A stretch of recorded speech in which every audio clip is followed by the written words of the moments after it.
Hello, everybody. It's the old bear from the old bear's den of Bigfoot. I'm back with you uh, for a Halloween treat.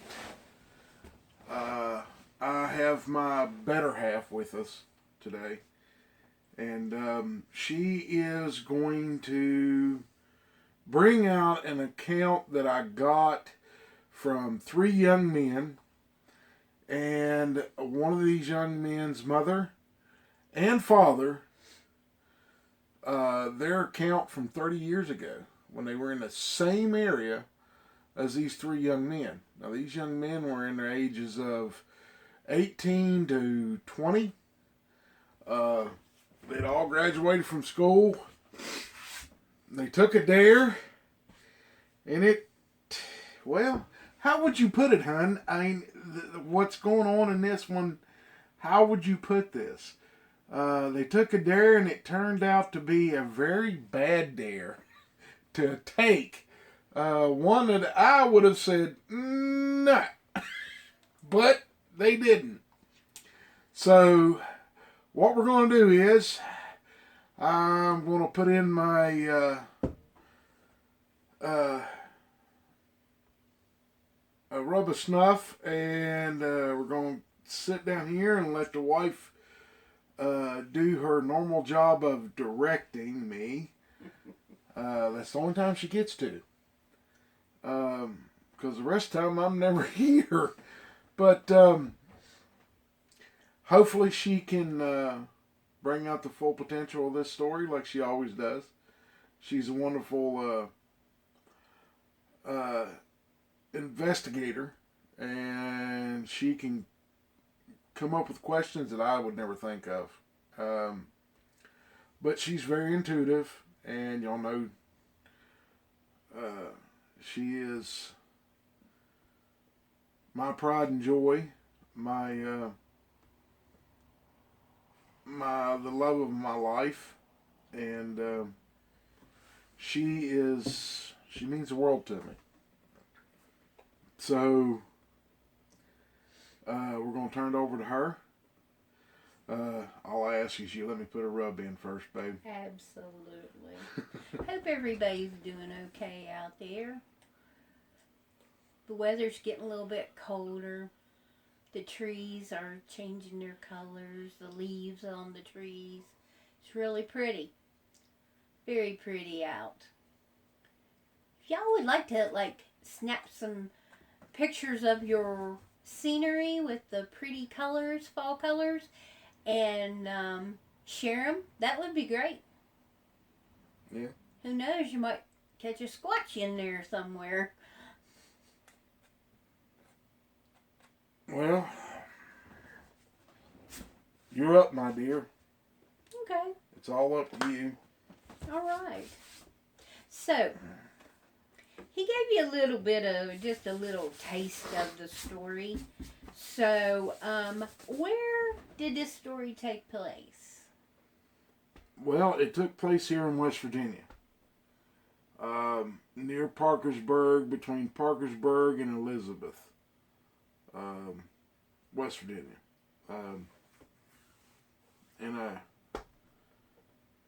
rather long hollow. Most hollows don't, or as we call them here, hollers. Mm-hmm. Most hollers don't go very far, unless they're going between two mountain ranges, and then it's a long hollow. But this one's kind of short. It's only about 3 miles long, and it dead ends into a piece of property that has an old abandoned house on it, and it's purported to be haunted by a screaming ghost, and the proper name for it is, what I'm told, is a banshee. So, what's your next question? So, what starts this story out? Were the kids just trying to think of something fun to do for Halloween? What begins this story?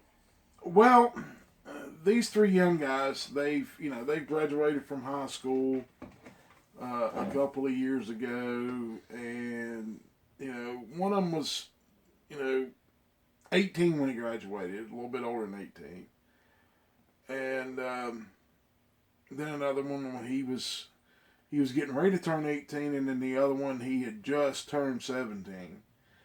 And when they graduated high school, well, in high school it was a big thing to go, according to them, to go to this house, and whoever could stay the longest, they said that person was the bravest. Well, all through high school, everybody dared them, and they never went. So when they got older, they had girlfriends, the girls are dating, and one of the girls called her boyfriend a chicken.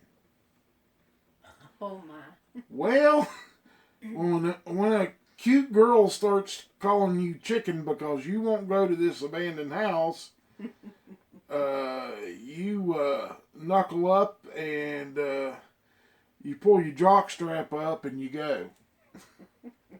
So that's how it got started. It was a dare. All right. Nothing like a woman to provoke a man to do stuff. Yeah. Well, thank God mine don't do me that way. But go ahead, baby. What do you got next? So, how many? There were three of them. Three young men, yes. Did they drive out this road? Well, you can only drive so far up that road unless you got a big four-wheel drive. It runs into a big mud hole. Oh, wow. And it's about 2 truck lengths long, but it's probably about 9 foot deep. Whoa. So it takes a big set of mud tires and a big truck that's got enough horsepower to turn them to get through it. It's pretty rough. Or a boat. Well, no, a boat wouldn't get you there because it's thick. It's not like water. It's a mud hole, but it's red clay mud. It's in the hole, and it's just like Red clay mud. Pancake batter would be a good consistency of what's in this hole, and it stays wet in there. There's a spring right there in there, and people have tried to go through it, and they've had to been pulled out and stuff like that. Oh my! So they can only drive up so far. It's a good road up to that point, but once you get to that mud hole, you can't get through it, and it stretches out all the way across the road because it's a wet spot, and it stays wet. There's a and spring. There's probably. a spring comes off the right side of the road as you're going up the hole. Okay. So, about what time of day did these boys go up the holler? They started up through there probably about 6:30, right at dark. They go up on Halloween night, which is probably one of the worst nights. It's a night known for weird stuff to happen. Goblins and ghouls and ghosts and banshees and demons and monsters are known to be out. So 6:30 in the evening is not late, but 6:30 around here going through that hollow is almost pitch black. And of course, there wasn't a full moon, and it had been raining most of the day, like today. Like we got here today. It's been raining off and on all day, and it's been cloudy. Yes. And we saw the sun a little bit, but not much. Right. And it's clouded back over now. So it was one of those damp, dreary days, kind of chill to the air. Spooky. Okay. One guy said when they started up the holler, he told me, he said, my skin started to crawl when they were going up the hollow. Now, there's only a couple houses on this hollow. Okay. And houses are a mile and a half, 2 miles from where you have to park. Okay. And then walk the rest of the way in, which is only a couple hundred yards to get to the front porch of the old house. And the area down there around those two houses is pretty open. But once you get past those houses on both sides of the road, it's like a thicket. Creepy. Multiflora rose, briars, blackberry briars, and it's dark in there and shaded most of the time. Mm-hmm. And I've actually ginseng hunted in there. And when I went in there with my cousin that one time, it was pretty intense feeling that I got when we went in there. And my cousin was like, after about 30 minutes, and us being no more than 10, 15 feet apart, he stood up and said, "Let's go." Did you have a feeling you was being watched? I knew I was being watched. That feeling stuff, it started when we started in the hollow. Just kind of like a uncomfortable feeling going, yeah, head's itching, scratching your head. And cousin even asked me if I had fleas. I said, no. I said, I didn't go out with a girl last night. I said, I don't get no fleas. But that was a joke. I mean, that's a joke between me and my cousin. And, it was just that feeling of, your skin kind of crawls a little bit. That's what I'm trying to say. Okay. Kind of like, you think it would be like paranormal feeling? Well, no, it was more like, dag nabbit, there's a dang Bigfoot around here, and I don't want to have to deal with this thing. Yeah. Because first off, I didn't have a handgun on with me, I didn't have a rifle with me, and I didn't have no big Bowie knife to, if the thing got close enough and if it went to grab me, I could get, away from it, cut its arm, whatever I had to do. I didn't have no kind of weapon, nor did my cousin. It just had that feeling of, there is cryptids in here, and it feels like, that staring glaze a Bigfoot can give to you, and it just felt like I was being watched the whole time we were going up that hollow. Okay. And it still gives me goosebumps. I see that. The hair on my arms. Okay. So, what's next, babe? Next question is, okay, so did they walk around this mud hole once they parked, or how they... Yeah, there's a, on the right side there is a path that other people had made. There's people that go in there to deer hunt, and they park right there at the mud hole, and right there at the mud hole there's a bunch of gravel in a circle, and people swing around and point their car out. Well, they didn't do that. They're young. They didn't know to get your vehicle pointing out, because you never know what you're going to run into. Exactly right. And you don't want to be looking at the mud hole and have to get turned around when you're in a hurry. But there's a path that goes around up on the bank, just about 10 feet up the bank. There's a path that goes around on the right side. There used to be one on the left side. Okay. But it grew up, and so people kind of opened that one up a little bit more, and it's probably 6 or 8 foot across. Okay. So it's a pretty good path. Is there a lot of briars and... Yeah, there's stuff that hangs down, and there's trees that are standing up on the sides of the path, and there's a few briars around, but people have cut it out. Okay. Like I said, it's about 6 or 8 foot wide. Yeah. Okay. So you can walk shoulder to shoulder with somebody through there easily. Okay. So is that the way that they walked to get get across through the mud hole? And you said it was about 200 yards from something the mud hole? Something like that. It's about 200 yards above it, where you come into sight of this house.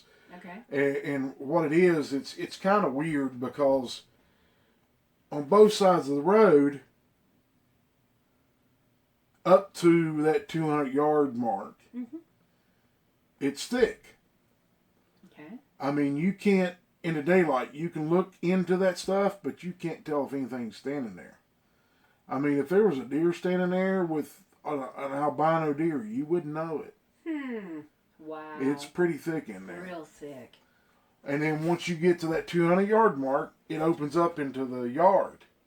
Okay. And the funny thing is, somebody goes up in there and cuts the grass in the yard. It's not all growed up. It's never growed up. So somebody is going up there and cutting the grass. Okay. It's kind of weird. You think it might be like a family member of whoever used to live there doing it? It would have to be, I would say, because that's private property up in there. But everybody knows about it, and the people that own it, I guess, know that people go in there. Mm-hmm. And it's not posted. It's not, there's no purple paint like here in West Virginia. Yeah. If you put purple paint on your trees, it's no trespassing. Right. There's no trespassing signs. There's none of those signs of any type up there on that property or the road going into it. It's just open for people to go into, and the people that own it know people go in there and deer hunt and stuff like that. But not very many people go in there to deer hunt. Usually, if anybody goes in there to deer hunt, they go in there to do a deer drive. There's 7, 8, 9, 10 guys going in there at one time. Yeah. And there's 3 or 4 standers, and then there's other people pushing to them. Okay. So, what did this house look like? Well, it was an old clapboard house. It had a stone foundation. And at one time, the people that owned the property went up there and was going to remodel the house, and for some reason they just up and quit. They put a new porch on it, and put a new door on the front of it, and new windows in it, and it's an old clapboard house. Some people may know what that means. Some people may not. Clapboard is boards that are 8 inches wide, and they're 12 foot long, and you nail them to the side of the house. Kind of like a siding. Yeah, it's almost like a siding, but it's wood. I mean, it's actual wood boards. Okay. And it looked like they started to remodel the house and fix it up, and then they just stopped. And people don't know why they even messed with it because of the history of the house. The history of this house is that there was a family up there that lived there. And let me get this straight. The husband went up there. He left one morning and to go to work, and he come back at noon,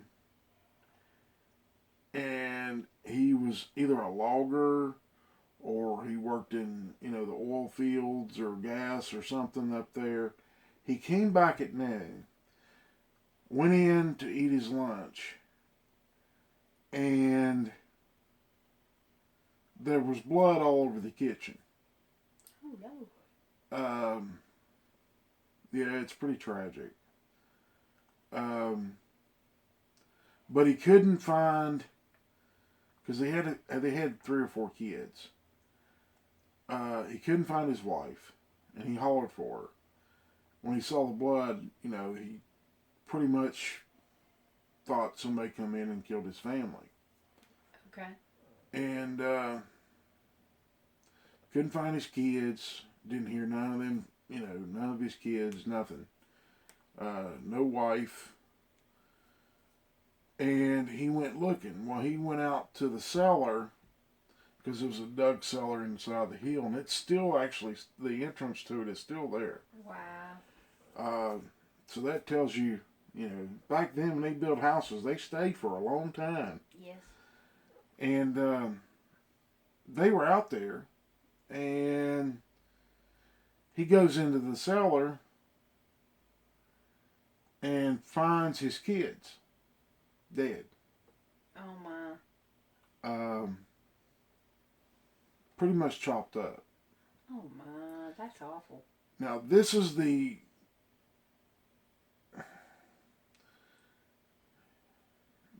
what was told about the history of that house. Okay.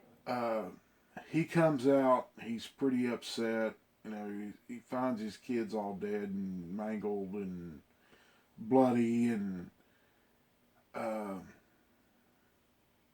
I understood that he saw his wife. She was walking across the front of the porch.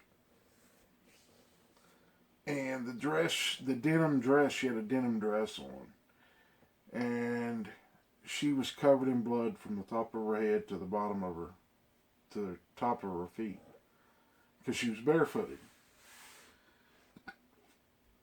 And he runs over to the porch, and she sits down in a rocking chair that's on the front porch. And when she sits down, she drops a small axe. Axe about yay long. Oh my. And it's covered in blood. Her hands are covered in blood. And he starts screaming at her, "What have you done? What have you done?" And she just looks at him and just kind of smiles at him, and then he gets mad because, you know, she's killed all of her kids. And he reaches down to grab the axe, and she stabs him in the back with a knife. Oh my goodness. And she evidently hit something, you know, either his lung or clipped his heart and lungs, one of his lungs. And he grabs the axe and buries it right in her head.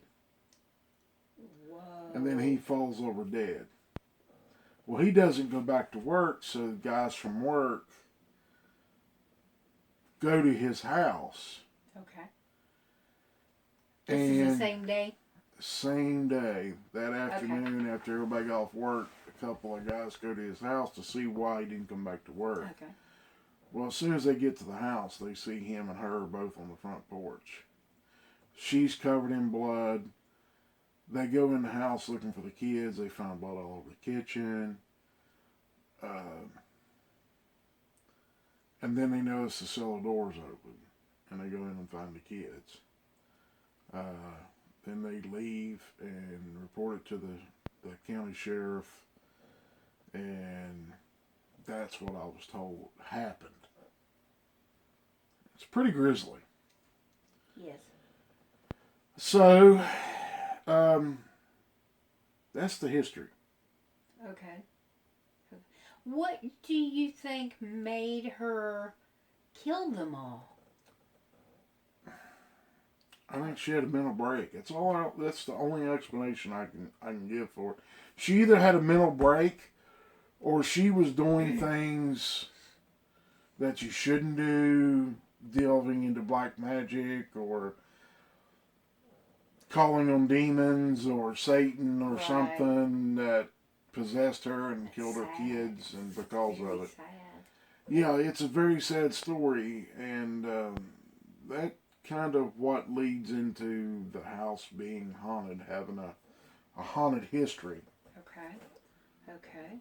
So, we heard the history of the house. Mm-hmm. So, let's go back to these three young men. Okay? Three big chickens. So, did they have flashlights? Things like that? They had, this was only a year ago or so. Okay. And it was last Halloween. Okay. And, yeah, they had the new style flashlights, the ones that are real powerful. They went out. Both of them, borrowed lights. Two of them borrowed lights from their dads. And they gave them these, newfangled lights with all these bright light, and they can flood the whole place with light. Wow. And, because they told their dad where they were going, and their dad was like, "Okay, you won't last long, boy."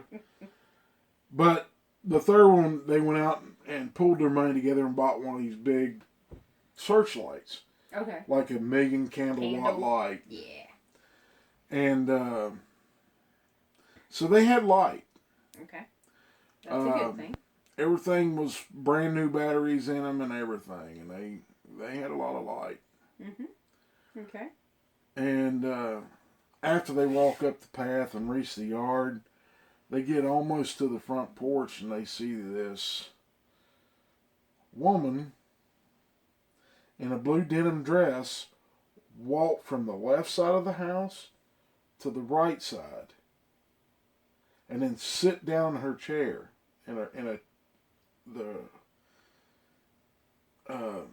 there's a old rocker on the porch that's just about disintegrated, but she sits down in it and just sits there and starts doing this. The same thing she done on that day. And they're standing there, they're scared. I mean, it scared these boys. They're young. I can't keep calling them boys. To me they are, but they're young men. And they're kind of like, they're shining lights. They're standing there scared and shaking, and the lights are going everywhere. And the one guy's like, dude, let's get out of here. Let's go. And he's screaming at his buddies, let's go. So he starts taking off towards the path to get out of there and get in the truck and go. They brought a 4-wheel drive pickup up here because they didn't know how bad the road was going to be. So he takes off running.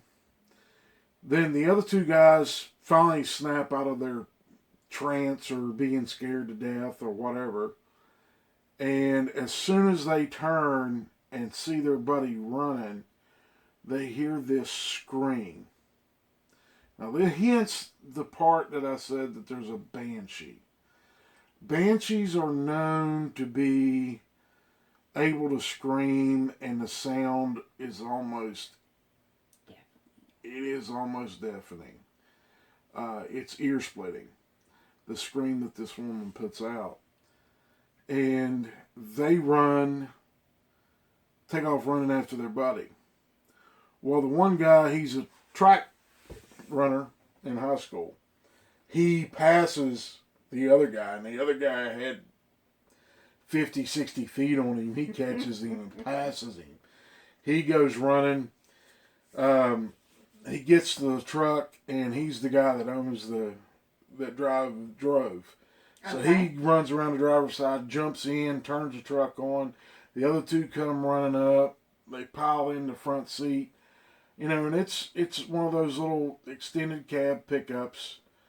But it's a 4-wheel drive, it's a full-size pickup. It's just extended cab. It ain't the club cab where it's big. Okay. Well, one guy dives over the seat into the back seat. Doesn't even open the door. He just dives in the front and then jumps across into the back. And he kind of curls up in the bottom of the floorboard. And the last guy getting in before he can get the door shut, this guy's throwing it in reverse. And he cranks the wheel and punches it and backs the truck into a tree. Ow. Yeah. Wow. And it's Mommy and Daddy's truck. And by the time the guy gets the door shut, he's got it in drive and he's cranked the wheel hard to the left and he's pulling out. And they start going down this long stretch of the road. It's a straight stretch from that turnaround area. Okay. And he,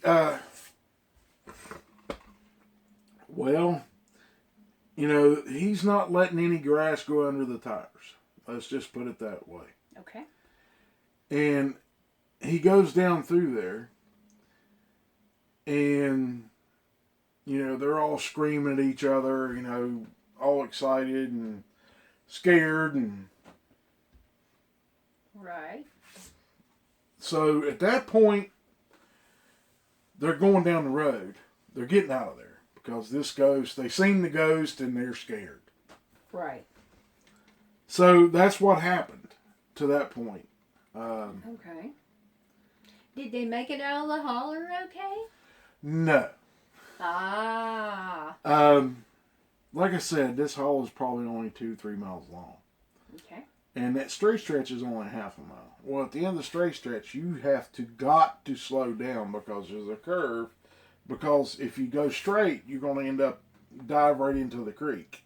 Okay, that would. You have to slow down because there's a bend in a big sweeping bend in that creek that comes in. The bank is dug out, and if you get too far over to the right, the truck will just roll into the creek because it'll give out. Okay. So he has to slow down. And when he slowed down, he went around that right-hand curve as close to the bank as he could. And the one guy that was in the back hiding in the bottom of the freaking floorboard, he's up here on the console, and he looked up. And he said, "Oh my God, there's a set of eyes." Where was the set of eyes at? On the bank. To their left now. It was on their right as they come in, but when going out, it's on their left. And he's going, "Eyes, eyes, something's up there." And they're freaking out. They see this, and the guy and the driver's like, "I can't punch it. I can't punch it. If I do, it will wreck." And they're all excited. I mean, they're losing it. And they got the driver, for some reason, never rolled his window up when they went up the hall, when they walked in. When they came back, the driver's window's still down. Okay. Well, the window's down. On the left side. And these eyes are on the bank, probably 15 feet up the bank from them, maybe something like that. 10, 15 feet. Okay. And it screams. Not a banshee scream. A Bigfoot scream. Oh. That's nice. And when it screamed, it scared the driver so much that he leaned over away from it. When he did that, he pulled the wheel to the right. And the rear wheel dropped off the edge. Oh. And they're stuck. Momentarily stuck. And finally, the guy leans back up and he's like grabbing the window, trying, and it don't have window cranks. It's got a push button. He's trying to roll the window up and it's got buttons. All he has to do is push the button up. Scared. So he's over trying to get the window to go up because he thinks the glass is going to save him from this thing that's got eyes and just screamed at him. Yeah. And his buddy's going, "Put it forward up, put it forward up, get us out of here, get us out of here," screaming.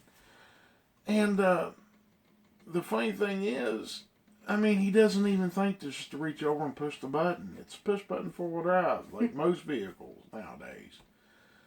And finally, the passenger hits the 4-wheel drive button. Mm-hmm. And the driver's giving it fuel. Well, the 4-wheel drive kicks in. And it made a weird noise, is what the guy in the passenger seat said. But it pulled us out. And they take off down the road. Well, when they get past the point unstuck, and they get it out through that curve, it straightens out again for about a quarter of a mile. Well, now they're almost a mile from this house at this point. Okay. And I've been up this road. And you got a quarter mile straight stretch, and then it goes back into some curves. Okay. Following the creek out. And then you get another 2 miles down, and you come to one house, and then a couple hundred yards down, there's another house on the opposite side. And it's the only place to actually put houses in near the mouth of that hollow. Well, they get through that quarter mile, and the guy in the back seat, he raises up, and he's looking around. He don't see the eyes no more. And the guy on the passenger seat looks back, and he happened to glance into the mirror, and there's a set of eyes following him down the road. Is it the same set of eyes? The same colored eyes. Oh, my. They're the yellowish orange eyes. And he starts freaking out. It's following us, it's following us. He's screaming at his buddies, and he's like, "Oh my God, it's going to catch us. It's catching up to us." They get through the quarter mile section. Get in through the first two curves, no problem at all. Come through the second curve and have to slam on the brakes because it starts to straighten out again. There's something standing in the middle of the road. And An animal? no, deer? No. This thing is a whole lot taller than a deer, according to them. The color of the skin, guys, if you can see the table, was this color gray. No hair, just skin. Tall, thin, One of them creepy see things. the bones, possible rake. And so he slams on the brakes, and in the high beams, you can clearly see this thing standing in the middle of the road, and they're like jaws are on the floorboard of the truck, and everybody shuts up. Nothing's said. So this set of eyes comes up beside of the driver's door. And he kind of looks out, looks to his left a little bit, and he's like, oh my God, it's right beside the door. It's going to kill us. It's going to eat us. He said, it's got hair all over it. And he's starting to cry like a little girl. Which I understand. Mm-hmm. You know, he's a young man. He doesn't have Did he ever roll that window up? He finally got it up, yeah. Okay. When it walked up beside the truck. Yeah. And it's kind of funny. You know, they go through the process of getting out of there, not getting stuck in the mud hole, hitting a tree, get stuck on the side of the road because he jerked the wheel to the right and the rear tire went off the edge. They got in four-wheel drive and they're going down the road, and I mean they're flying down that road in four-wheel drive.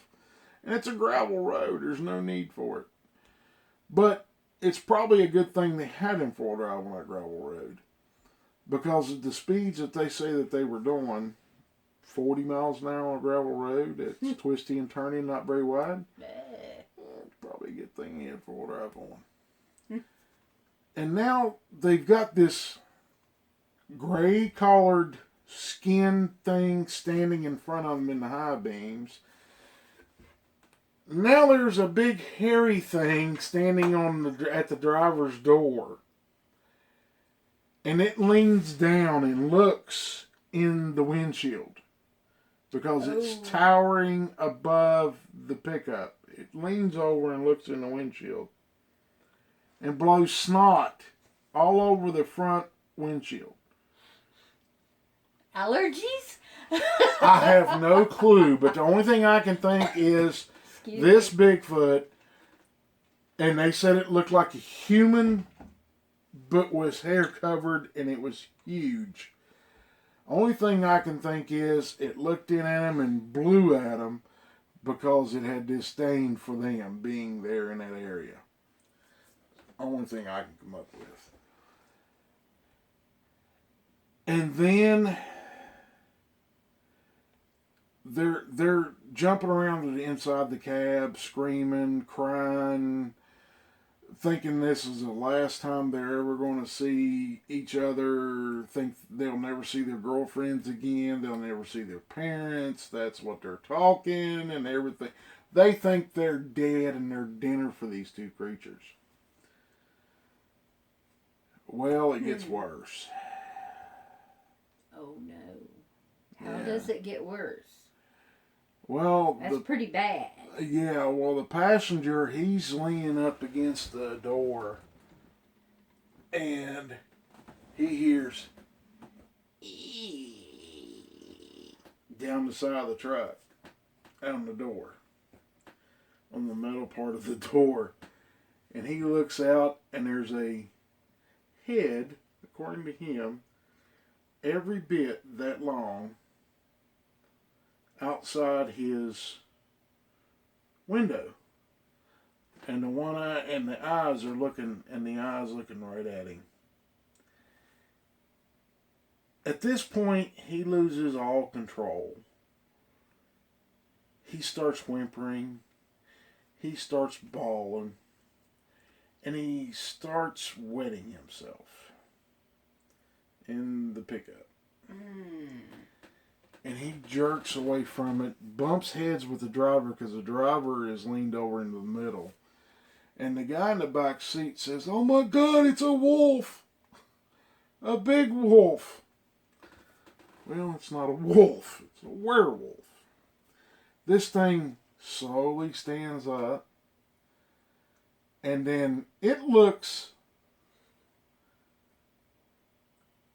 when it raised to its full height, it stuck its paw, or rather hand, on the windshield of the pickup.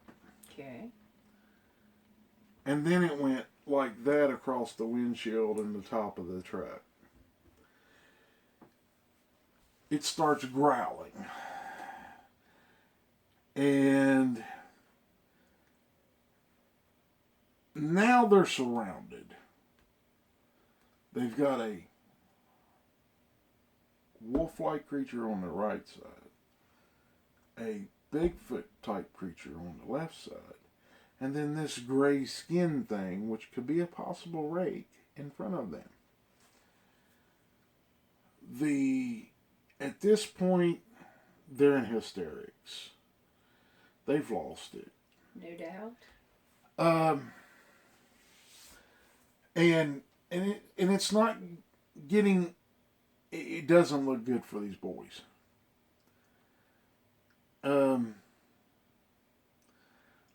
It actually don't look good for anybody that goes in that holler. They may not get out. And at this point, I'm going, really?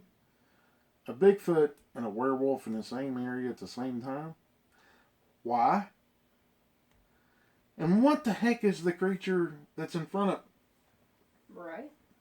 All they kept saying, all three of them ever said was, gray skin, no hair, long arms, long legs. You can see the bones through this thing's skin. So I'm thinking the only thing that fits is either a Wendigo, but it doesn't have the typical type of Wendigo where it's got antlers on its head or anything like that, or it's a skull face. They're saying this thing has skin like all the way across stuff. it. Yeah, it doesn't have none of that stuff that's typical of a Wendigo. So I look it up, and by their description, they're dealing with a rake. Okay. So, Deadly to human beings, period. are they... Okay, it's a cryptid. Yeah. Is it... It's come on scene in probably the last 5 to 10 years. Where do they come from? I have no idea. Okay. I've never investigated them. I don't know nothing about them. All I've read is what other people have described what they are, and they gave them a name, which is a rake. Okay. That's interesting. Don't think I would want to run into one. Probably not. I don't know of anybody killing one of these things. I've heard people say, "Well, we shot him all to pieces, and the thing's still coming at us." So Like a demon? I don't know. I really don't know where they come from. Okay. It sounds like something that would come out of the pits of hell. Yes. That's what I was just thinking. And at this point, these boys are, well, they're basically, Hollering for mommy? yeah, they're hauling for mommy, crying for mommy, thinking they're going to die.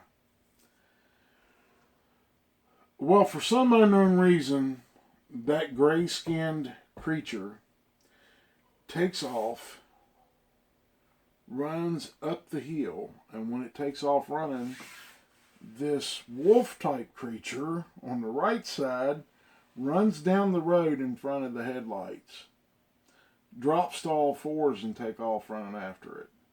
Well, as soon as that one got up here and hit the hill, the Bigfoot creature takes off running down the road too. And they sit there and they're shaking, they're crying, they're a blubbering mess at this point. Finally, the driver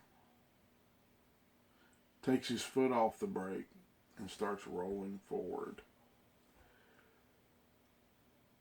And then he pushes the gas. Well, they get the rest of the way out of the holler. Mm-hmm. And they turned left to go home because they live further down the road from this place. And they dropped the first guy off at his house, which he only lives up the street from the other two. You know, they've been to school to each other. Right. And they're still living at home. All of them are. Which is, you know, it's perfectly fine. I understand. Mm-hmm. You know, right. It's not easy to make it on your own when you're 20-something. You don't have a real good job. Right. None of them had been to college, so they didn't have good jobs. And what happened is they get home, drop the first guy off. The other two get down the road, and the passenger seat guy's telling his buddy, sorry, you know, man, I wet all over your seat. And, you know, just leave the windows cracked and I'll come over tomorrow and help you clean it out. And the driver's like, no big deal, man. After that, I don't expect it to be anything different. They get almost to their houses. Now, these two live, the guy in the passenger seat lives on the right side. The guy on the driver's seat lives on the left side.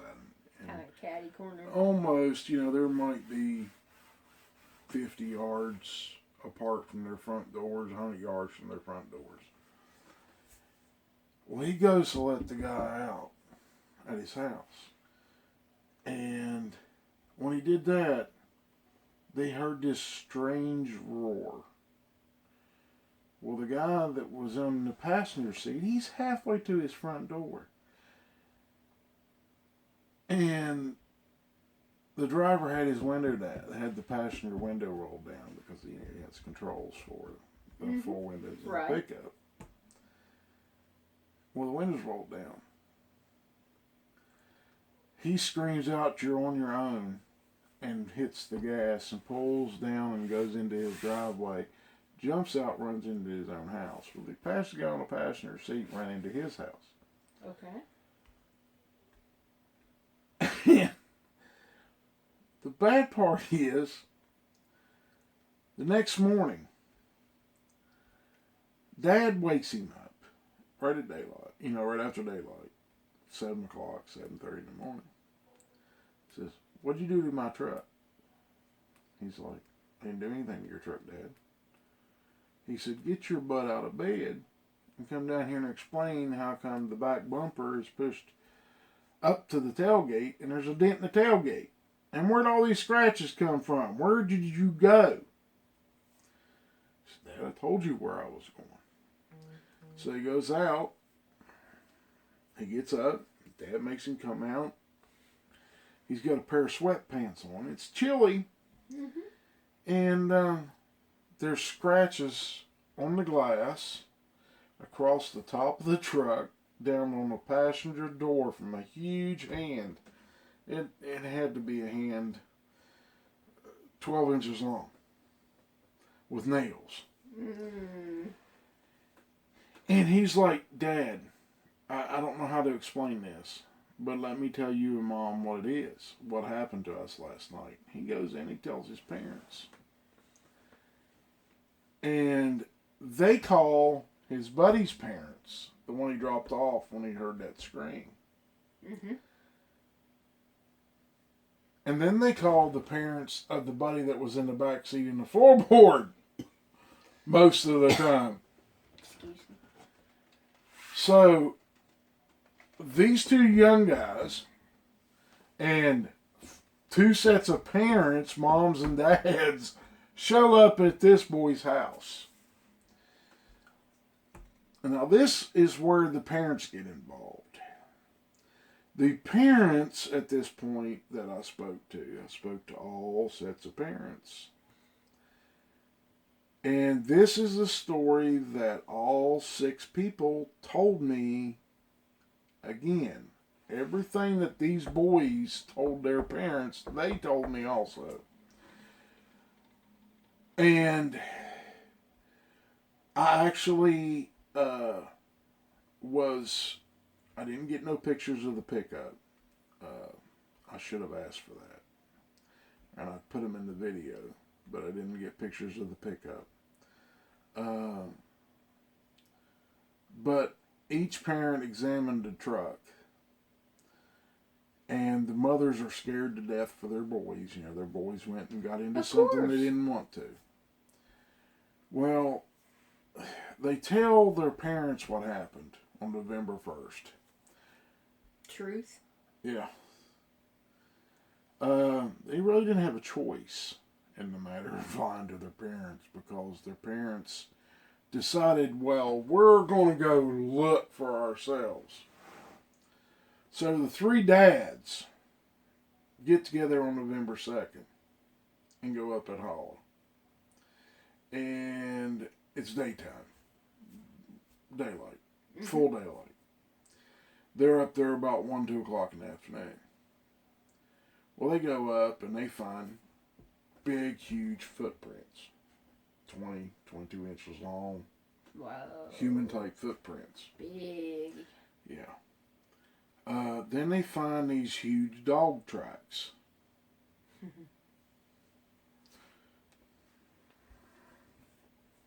A hand and a half wide of my hands. That's big paws. And they're like looking around. They're going, "Oh my God!" They just can't believe what they're finding. Mm-hmm. And they go up to the house. Well, as soon as they go to the house, they see this woman walk across the porch. Walks over, sits down in the dilapidated rocker that's sitting on the porch. Mm-hmm. Right? Well, these 3 men have already seen this before. Because 30 years beforehand, they all took the day or two. And they took their wives with them, which was their girlfriends at 30 years before.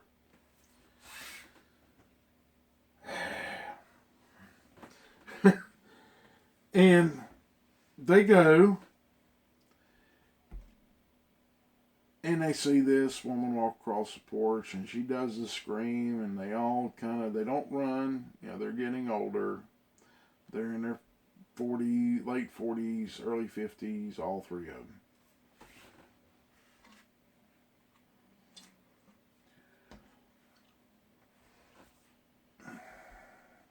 They found footprints, Bigfoot footprints, werewolf footprints, but they didn't find any prints of the rake. They're leaving. They go back getting their pickups, and they all have turned around. So they all start out of the holler. There's 1, 2, 3 pickups going down in the holler. Okay. They get down there to where the boys said they saw this rake. Well, that's where they found the Bigfoot footprints, and that's where they found the werewolf footprints on each side of the road. Right. They didn't find anything from this rake. Well, they get there, and they're looking at the footprints the second time. And all of them are strapped. I mean, they're all carrying something. You know, a big, heavy handgun, magnum caliber handgun, or they're carrying a rifle or something. They all have weapons on them. Well, they hear this roar and turn and look towards across the creek, and there is this thing that has antlers on its head and a skull as a face, and has like a bear's hide draped across its shoulders, long bony arms, see the chest, the lower part of the chest, because the bear hide that's on its shoulders. Mm-hmm. And they all three look like the Three Stooges trying to get into their trucks. They're bouncing off the trucks. One of them, luckily nobody shot at this thing. They get in their trucks and they leave. Now, from what these gentlemen described, that they saw that on November 2nd, Mm-hmm. most assuredly had to be a Wendigo. Sounds like it. I've never heard of Wendigo this far east. Well, I'll take that back. I have heard of them down south, but not up here. There are reports, now that I've looked into it, of them in states above us. In Pennsylvania, one report in Pennsylvania, and then there's a few in New York, and one or two in western New Jersey. Mm-hmm. And so that's what happened to these boys and to their parents. And after these gentlemen got home, and they contacted me about 6 months ago, and I've been doing a lot of checking on this to find out what I can. Mm-hmm. Okay. And know what they saw by the description that the boys gave me, and looked into the history of the house. And it's not. The funny part is, there's a record of what happened, but it's lost in the sheriff's department. You know, all that stuff is supposed to be put in digital, according to state law here in West Virginia. Mm-hmm. And it wasn't. Hmm. The report that was written up and the autopsy reports from all the bodies and everything are lost. You can't get copies of them. And everybody that lives up there, I even got to speak to one of the families that lives there on that road. And he said, yeah, there's people comes up here all the time, but they leave in a hurry. We don't go up there because we've heard it scream. We don't go nowhere near it. As far as we go is our house into the main road, which is only a couple hundred yards. So, they don't go up there. They know better. But these boys evidently got into, on Halloween night, which is a scary time anyway, for most people. Right. You know, they went up there and got screamed at by a banshee. Then they see the eyes of a Bigfoot. And it follows them down the daggum road and keeps pretty good pace with them. Then they have a rake that shows up in front of them in the middle of the road. Then they have a werewolf that shows up on the right side of the pickup. Wow. In a wide part of the creek where the creek bends around this way. And it's a wide section of the road. Then the parents go up there, the dads go up there and run into a daggum Wendigo. So that is the worst Halloween I think anybody's ever had in their entire life, to run into 4 different cryptids around Halloween and also get screamed at by a banshee. I agree. So, I don't know what else to say about it, because it's just, it's crazy. So they don't have any plans of going back this year? No, those boys have decided that they were going to move out of the state, which they did here this past summer. Two of them went to work for companies. I think one of them went to Ohio. The other one went into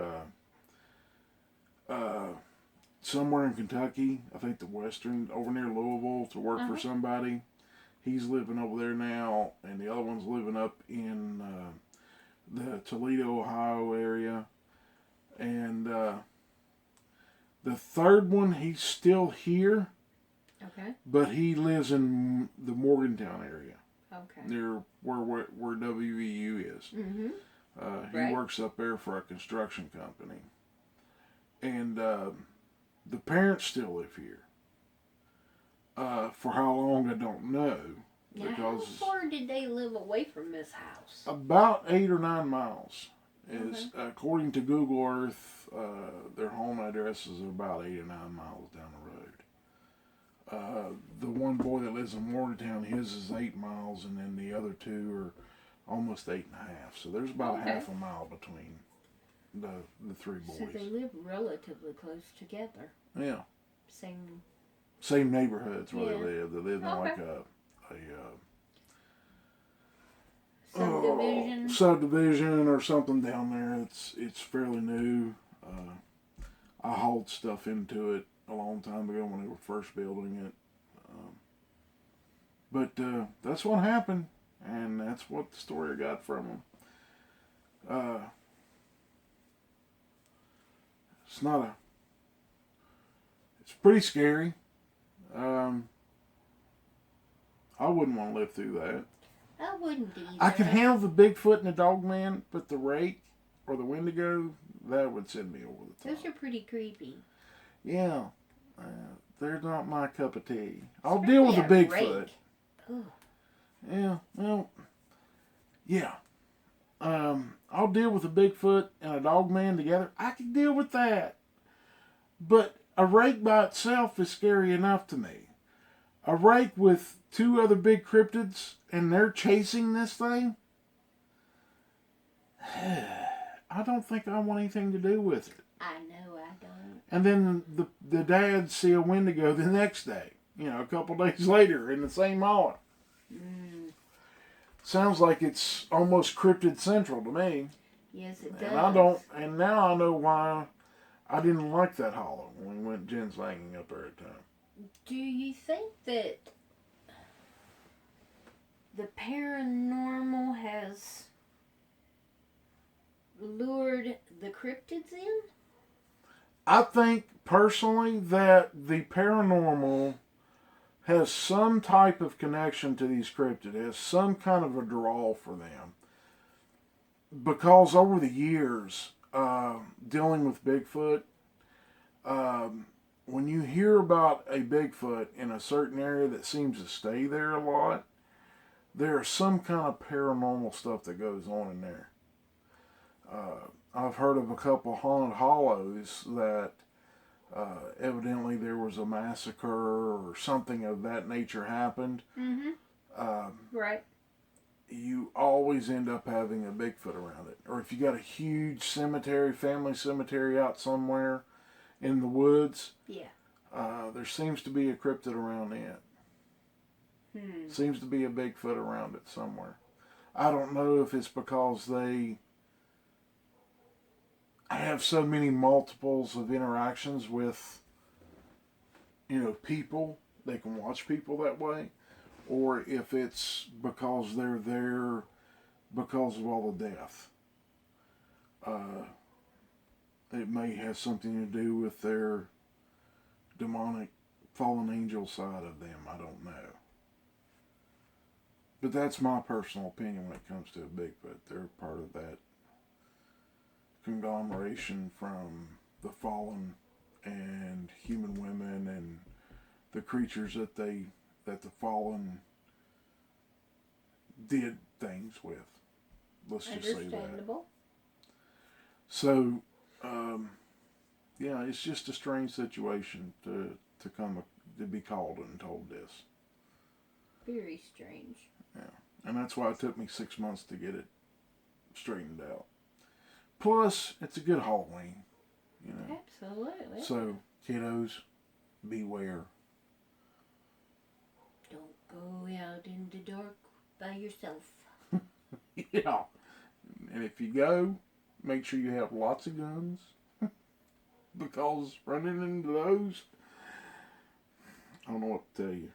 I don't know. I think I would wet myself if I ever ran into a Wendigo or a rake. And that's my honest opinion. So everybody, I hope you enjoy it. It's another setting with my beautiful wife. And I hope you enjoyed it as much as I enjoyed bringing it to you. It took me a while to get it figured out and get it all straightened out, but I got it. And I thank you all for coming. And before you go to bed, say your prayers and pray for protection, because I sure am from now on, this point on, I'm definitely going to be doing that. And may each and every one of you be blessed. And I hope God watches over you. And I pray that God watches over you. And until the next video, we'll see you then. Bye, y'all.